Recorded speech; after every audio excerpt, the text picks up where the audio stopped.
Bismillahirrahmanirrahim. Assalamualaikum warahmatullahi ta'ala wabarakatuh. Alhamdulillahi rabbil alamin. Wassalatu wassalamu ala asyrafil anbiya wal mursalin wa ala alihi wa sahbihi ajma'in. Qala rabbi shrah li sadri wa yassir li amri wahlul 'uqdatam min lisani yafqahu qawli.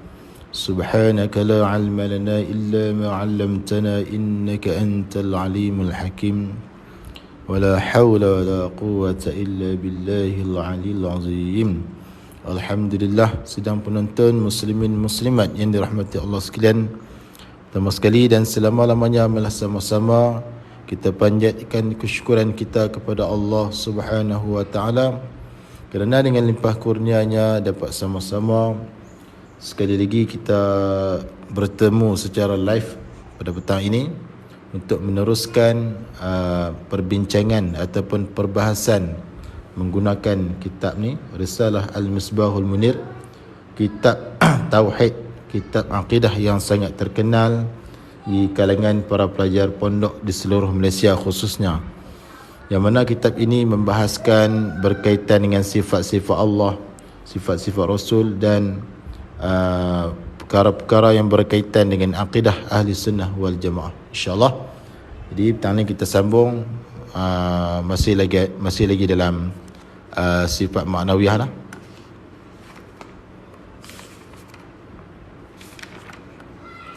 Baik, muka surat 29 muka surat 29, iaitulah kaunuhu, huraian sifat yang ke-15. Yang ke-15 kita ulang balik. Baik. Muka surat 29. Bismillahirrahmanirrahim. Qala musannifu rahimahullahu ta'ala wa naf'ana bi'ulumihi fid daraini amin. Huraian sifat yang ke-15, yakni huraian sifat Allah lah. Huraian sifat Allah ini yang ke-15 pada sebutan, pada bilangan, semata-mata pada sebutan lah. Yang ke-15 ni bukanlah pada nafsil amri, pada diri sifat yang sebenar, kerana sifat Allah ni dia semua qadim lah. Semua sama-sama qadim, tidak ada terdahulu, tidak ada terkemudian. Jadi yang ke-15 ini hanyalah pada sebutan semata-mata untuk memudahkan orang-orang awam seperti kita belajar. Huraian sifat yang ke-15 daripada 20 sifat kesempurnaan Allah Subhanahu wa taala yang wajib ke atas tiap-tiap mukallaf mempelajari hingga mengetahui serta i'tiqad di dalam hati masing-masing, mengikut jalanan Imam Abu Mansur Maturidi, ialah kaunuhu muridan. Kaunuhu muridan, tu.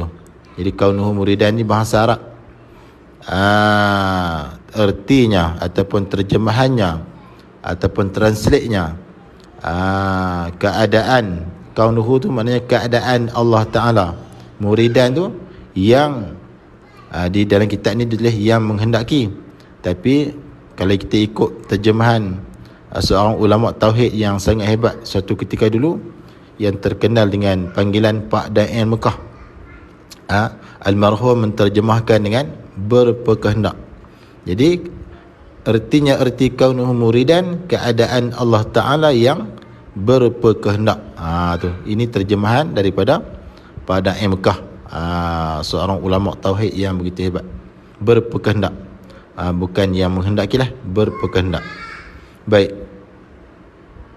Qala musannif, wajib pada syarak pula, macam biasalah bila sebut wajib pada syarak, perkara tersebut mesti kena buat, kerana ia ada tuntutan syarak dengan tuntutan yang pasti. Wajib ni maknanya tuntutan yang pasti.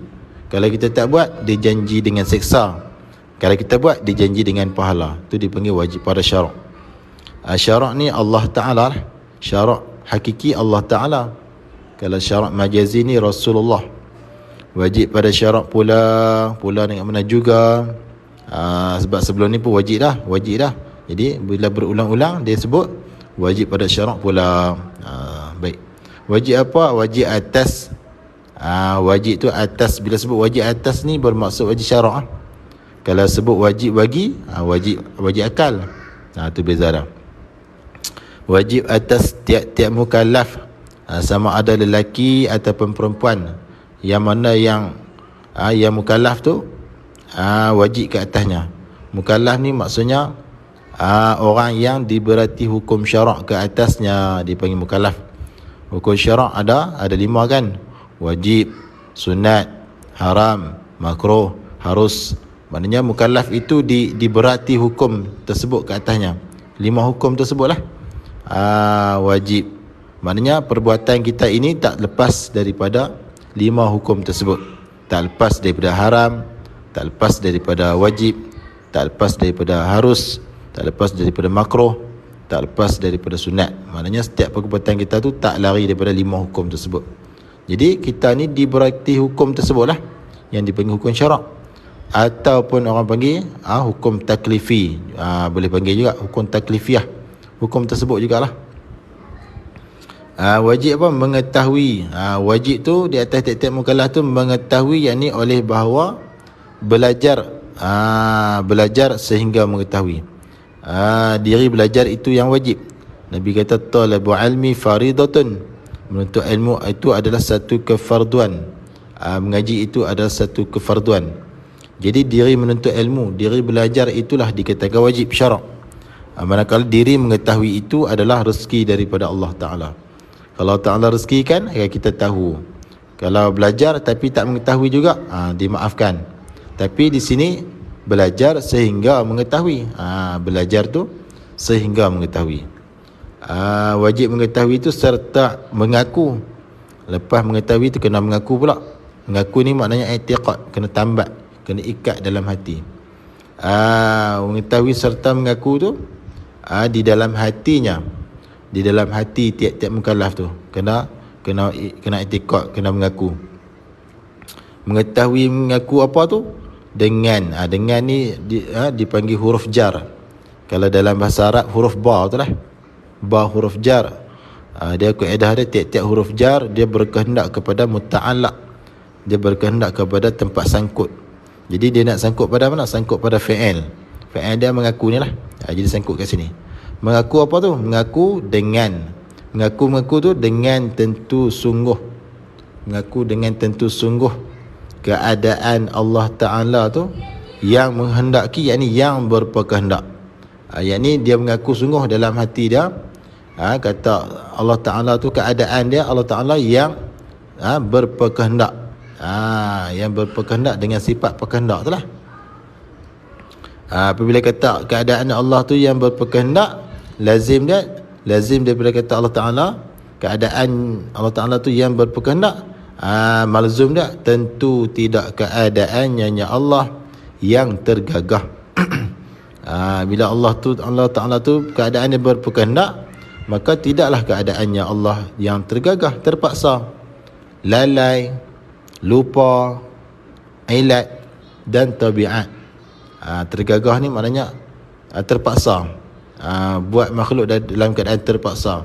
Bukan macam tu keadaan Allah Ta'ala. Buat makhluk dalam keadaan terpaksa. Lalai ni ghalib. Duk taduk tiba-tiba buat. Jadi buat makhluk dalam keadaan lalai, bukan juga keadaan Allah Ta'ala macam tu. Lupa. Lupa ni terdahulu ingat, lepas tu lupa. Duk taduk menolong ingat, lepas tu lupa. Tiba-tiba buat makhluk, buat dalam keadaan lupa. Maknanya keadaan Allah tidak macam tu. Tidak lupa. Dan ilat ni kerana ada Allah, ada makhluk, macam tu. Jadi Allah Ta'ala buat makhluk tu dalam keadaan macam tu. Ilat. Kerana ada Allah, ada makhluk. Jadi bukan keadaan Allah macam tu. Dan tabiat ni bahasa dia dah. Ada Allah, adalah makhluk, bahasa dia dah. Yang tu jadi Allah Ta'ala keadaan dia bukan macam tu. Jadi maknanya ternapi semua ni. Ternapi, tergagah, lalai, lupa, ilat dan tabiat. Jadi Allah Ta'ala keadaannya tidak macam tu. Yang keadaan Allah yang sebenar adalah keadaan Allah Ta'ala yang berkehendak. Tu dia i'tiqad macam itulah dalam hati dah. Dan keadaan itu yang kata kaunuhu muridan tu, keadaan itu keadaan Allah Ta'ala yang berkehendak tu lah. Satu sifat. Yang kata keadaan itu tu, kaunuhu tu lah bahasa Arab tu, satu sifat. Dia tu satu sifat. Dia dipanggil satu sifat keadaan tu. Satu sifat mana ni? Yang melekat ia keadaan tu. Jadi diri keadaan itu satu sifat yang melekat ia akan sifat iradah di zat Allah Ta'ala. Jadi diri keadaan itu dipanggil sifat yang nak melekatkan sifat iradah pada zat Allah Ta'ala. Jadi keadaan itu merupakan sebagai pelekat lah, pelekat. Sekiranya tidak ada keadaan tu, maknanya iradah tu tidak boleh ada pada zat Allah Ta'ala, disebabkan keadaan itu tidak ada. Jadi keadaan itu satu sifat yang nak melekatkan sifat iradah Allah Ta'ala pada zat Allah Ta'ala. Baik. Yakni tak boleh lekat sifat iradah pada zat Allah Ta'ala, melainkan kena ada keadaan tu, kaunuhu tu lah. Dan ianya keadaan itu tu, yang kata kaunuhu tu, satu kelakuan, satu perkara di antara ada dan tiada. Maknanya keadaan tu lah kaunuhu tu.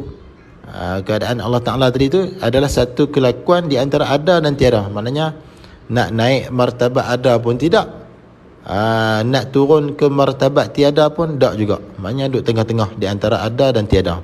Itu dikatakan kaunuhu, keadaan Allah tu. Yang melazimi ia keadaan tu, yang melazimi ia keadaan Allah tu, kaunuhu tu lah, akan sifat iradah di zat Allah Ta'ala. Maknanya dia berlaziman di antara sifat iradah. Ada sifat iradah pada zat Allah, adalah kaunuhu tu, kaunuhu muridan tu. Maknanya kaunuhu tu sebagai nak melekatkan sifat iradah pada zat Allah Ta'ala.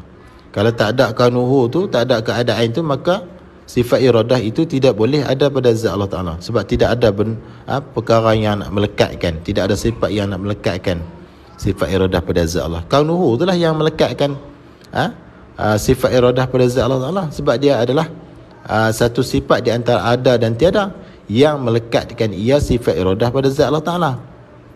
Tu.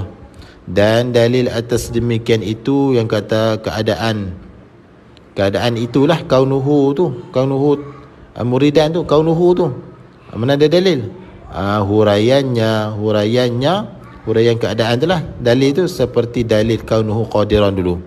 Jadi dalil dia samalah macam kaunuhu qadirah lepas. Kena tengok balik sana. Dalil dia sama.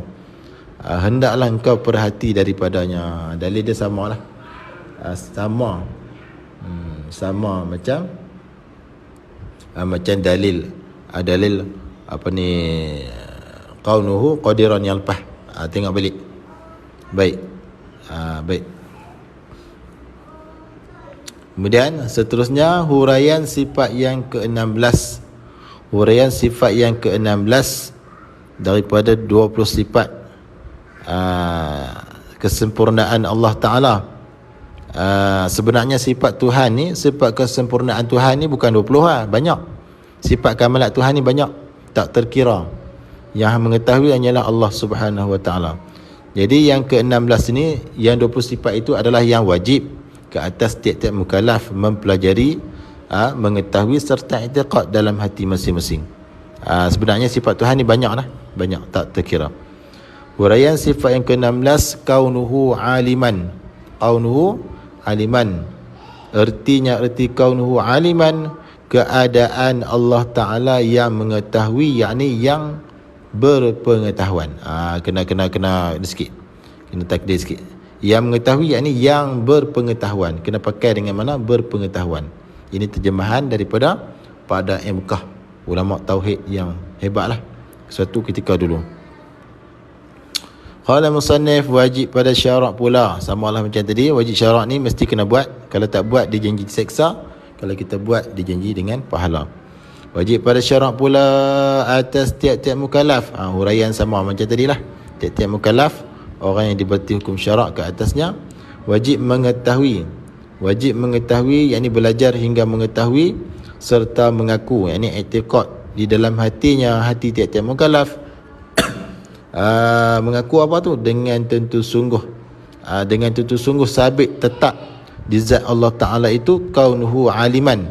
Kaunuhu aliman, maknanya ada pada zat Allah Ta'ala tu, sabit sungguh pada zat Allah Ta'ala tu kaunuhu aliman. Erti kaunuhu aliman, keadaan Allah Ta'ala yang mengetahui, yakni yang berpengetahuan. Keadaan Allah Ta'ala tu yang berpengetahuan. Bila sebut Allah Ta'ala ni keadaan dia yang berpengetahuan, dan tentu tidak, ini lazim daripada kata keadaan Allah Ta'ala yang berpengetahuan, dan tentu tidak keadaan Allah itu jahil. Bila Allah tu keadaan dia berpengetahuan, maka tentulah tidak keadaan Allah itu jahil. Tu. Kerana jahil dengan berpengetahuan ini dua perkara yang berlawanan, tidak boleh duduk sekali dalam satu masa.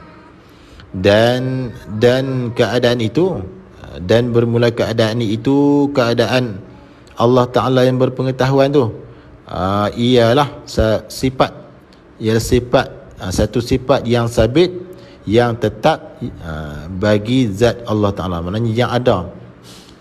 Kaunuhu tu satu sifat yang sabit, yang tetap bagi zat Allah Ta'ala.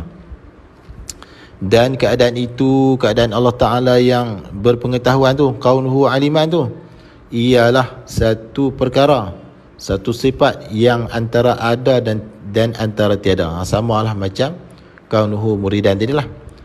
Dia adalah satu sifat di antara ada dan tiada. Nak kata ada pun tak boleh, nak kata tak ada pun tak boleh. Maknanya dia duduk perantaraan, nak di antara wujudi dan amrun i'tibari. Dia atas sikit daripada amrun i'tibari, bawah sikit daripada wujudi. Maknanya nak kata ada pun tak ada, nak kata tak ada pun tak boleh juga. Tu pertengahan. Tu dia yang katakan kaunuhu tu. Kaunuhu aliman tu lah, keadaan Allah Ta'ala yang berpengetahuan tadi tu, yang melazim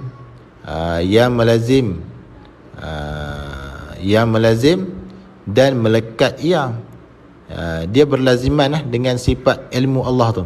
Kaunuhu aliman ni dia berlaziman dengan sifat ilmu Allah, dan melekat ia keadaan itu, keadaan kaunuhu tu lah, kaunuhu aliman tu, kaunuhu tu yang melekat ia keadaan itu akan sifat ilmu di zat Allah Ta'ala. Maknanya kena ada keadaan tu.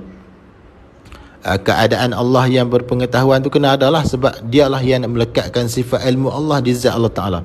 Sekiranya tidak ada keadaan itu, maka sifat ilmu itu tidak boleh ada pada zat Allah. Kerana keadaan itu dikatakan sebagai pelekat yang nak melekatkan sifat ilmu di zat Allah Ta'ala. Itu maksudnya. Dan dalil atas demikian itu, yang kata keadaan Allah yang berpengetahuan itu, mana ada dalil? Seperti dalil kaunuhu qadiran, sama juga macam dalil kaunuhu qadiran yang lepas. Kiaslah olehmu pada kaunuhu aliman ini. Wallahu a'lam. Mana kena kiaslah dalil dah. Baik. Cuba kita tengok dalil dia balik. Kita tengok balik dalil kaunuhu qadiran itu, mana ada dalil? Mana ada dalil? Dan dalil atas demikian itu, ini sifat qudrah lah, sifat kaunuhu qadiran lah. Dan dalil atas demikian itu ialah kita fikir dan tilik kepada makhluk ini, jikalau tidak sabit keadaan yang melekat, kaunuhu tu lah, keadaan yang melekat, yang ni sifat qudrah lah. Kalau sifat ilmu, keadaan kaunuhu aliman tu lah, keadaan yang melekat sifat qudrah ataupun sifat ilmu ataupun sifat iradah. Kalau tidak sabit di zat Allah Ta'ala, nescaya tidak ada sifat qudrah ataupun tidak ada sifat ilmu ataupun tidak ada sifat iradah. Dan jika tidak ada pada Allah qudrah ataupun iradah ataupun ilmu, nescaya adalah ia Allah tu lemah. Kalau tak ada sifat qudrah, kalau tidak ada sifat iradah, kalau tidak ada sifat ilmu pada zat Allah Ta'ala, nescaya Allah tu lemah. Dan jika ia Allah tu lemah, nescaya tiada menjadi ia Allah akan makhluk ini. Kalau Allah Ta'ala tu lemah, maka makhluk ini tidak boleh ada. Dan iaitu makhluk ini tidak ada tu batil.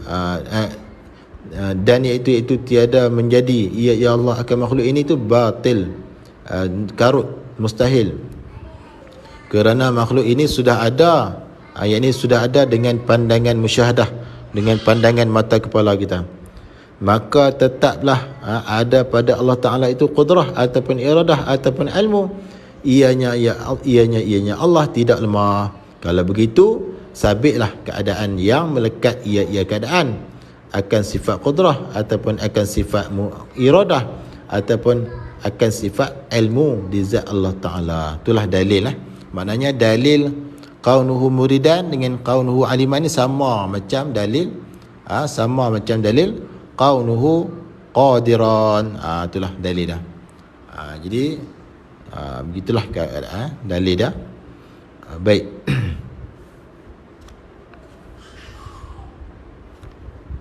Okey, jadi sekadar itu dulu untuk petang ini secara ringkas. InsyaAllah di masa lain kita akan sambung pula dengan huraian sifat yang ke-17, iaitulah kaunuhu hayyan, artinya keadaan Allah Ta'ala yang hidup, yakni yang berperhidup lah. Baik, jadi sekadar itu dulu yang baik daripada Allah Subhanahu wa Ta'ala, yang kurang dan yang lemah daripada kelemahan diri saya sendiri. Saya hanya berkongsi yang saya tahu, yang saya pernah belajar. InsyaAllah al-muzakarah, al-hayatul ilmi bil muzakarah, hidupnya ilmu itu dengan muzakarah. Hanya ingin bermuzakarah sahajalah, bukan nak tunjuk pandai, bukan apa nak bermuzakarah. Jadi sekadar itu dulu yang baik daripada Allah Subhanahu wa Ta'ala, yang kurang dan yang lemah daripada kelemahan diri saya sendiri. Aku liqauli hadza wa astaghfirullahal azim li wa lakum. Wassalamualaikum warahmatullahi wabarakatuh.